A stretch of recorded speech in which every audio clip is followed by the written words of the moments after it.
let's take a look at the energy commodities, where Brent crude came in at a price of $91.32 and a negative change of 0.20%. WTI came at a price of $88.38 with a positive change of 0.07%. Natural gas is down at a price of $2.98 and a change of negative 2.42%. And finally, RBOG gasoline up in the green at a price of $2.35 at a change of 0.21% as at 4:14 GMT. Energy industry professionals today examined recent developments in the Nigerian oil and gas industry, advising more reforms, stricter regulations, and efficiency within the entire subset of the industry. The session was a panel of discussants focused on the Investing in Nigeria Energies held at the ongoing Africa Energy Week Summit in Cape Town, South Africa. Let's take a look.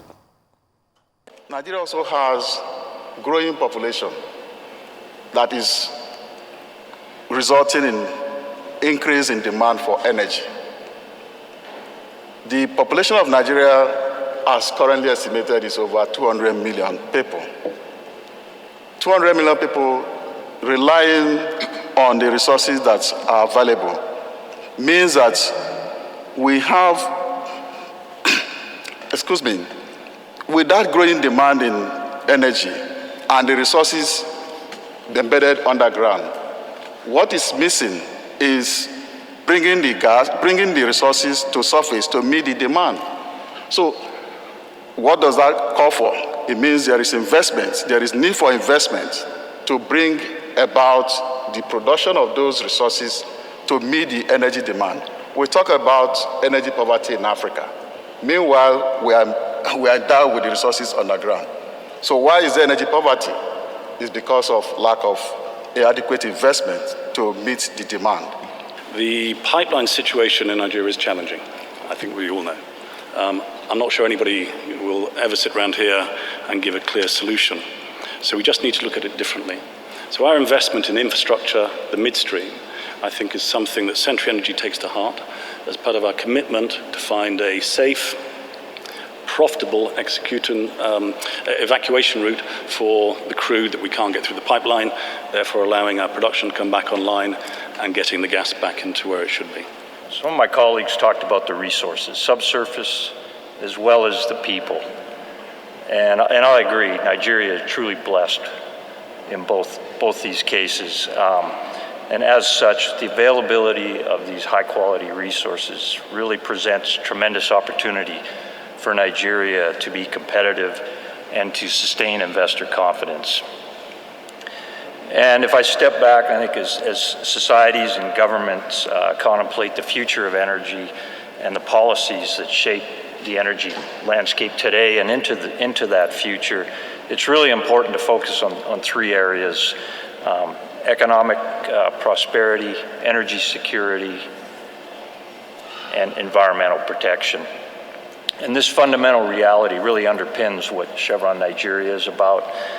As an IOC operating in the country, we're an active participant in helping build a secure oil and gas future while reducing the carbon intensity of our operations. So when it comes to the PIA, really after years of debate, discussion, and uncertainty, the passage of this petroleum law in 2021 was really welcomed by industry, and it represented a transition from a patchwork of laws that have been enacted over time into a single comprehensive law that's expected, as you indicated, Mansour, to provide greater clarity from which decisions regarding upstream oil and gas investment can be made.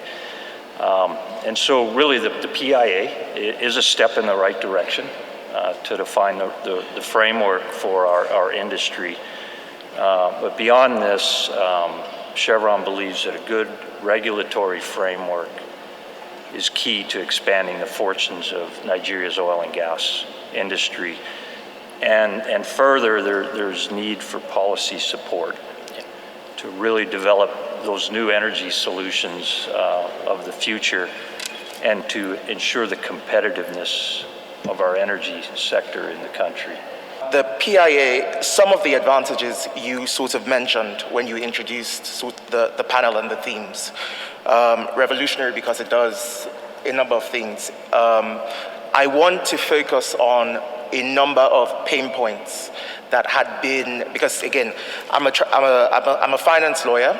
I work in a sector team, and we'd been advising, clients that are active in this space, and there were a number of things that were hugely painful for them that the PIA sort of solved. And some of them seem, simple. It's clarity around the regulatory regime for consents. So consents for assignments of interest, consents for taking security, because obviously financing is a backbone, one of the backbones we'd like to say, because we want to seem as important as the people who are doing the actual exploration. So consent for taking security, clarifying the ministerial consent requirements. So introducing clarity on those items has been, a game changer in the financings that I've been involved in the last year and a half.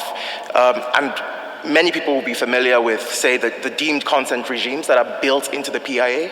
So there are timelines within which the commission or the authority are to come back, and if, that's not done within the timelines, there's deemed consent. So there are many, in many respects, in the day-to-day of the deals that we advise on, the PIA has been a significant improvement.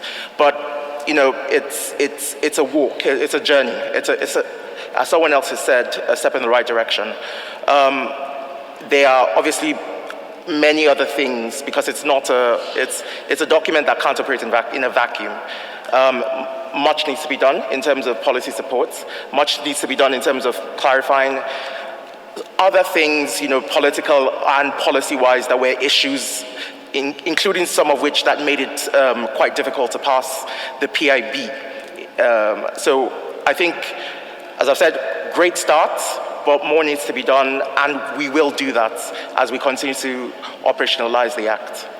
I look at the PIA, one of the very important steps that I see as being very critical is that separation of the upstream from the midstream downstream, because truly is a different, you really cannot be mixing the two together, okay? And I think leveraging on that will be very important. Now, PIA is still being implemented. Okay, there's still a lot of things that could subject to interpretation in some form or shape, but the idea of you having a midstream downstream agency that will actually regulate that aspect of the value chain, I think, is very important.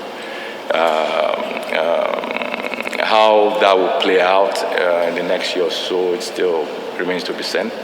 But the bottom line is that midstream for us is the most critical aspect of developing or getting the oil and gas industry up and running again in the country. And if you don't develop it, it's just not going to happen in terms of investment on the upstream side of things. We have to work together to define the need, to define the roadmap for development of those capacities. And of course, without the right business environment and framework, it's impossible to attract investment, which is why when you look at the PIA and the job government is doing presently, it's something that requires concerted effort. We need to make Nigeria, the business environment, friendly for those who want to invest. Government may not know all. The investors need to tell us where the pain points are and where we can work to do that. When you also look at what we are trying to do in the area of capacity building, we want to see more manufacturing taking place in the country. We want to see training hubs developing. We want to see, a number of assets and facilities coming up in the country. Even with all the monies in the world, government cannot be successful at doing that. We need collaboration and partnership between operators, between business concerns, the service companies. And of course, you also need regulators to make the environment, easy. For us at the NCDMB, we have, signed the SLAs, and we try to ensure that things get done. No excuse good enough for delaying a business opportunity. The world needs oil and gas. The world needs energy. Nigeria needs energy. And like you rightly put, there's a diverse source of energy and the population needs that. So I think we're at time. So thank you very much to my panelists. Really enjoyed the conversation. You've shared some insights and some areas we need to work on in Nigeria to continue to attract investment. So thank you very much.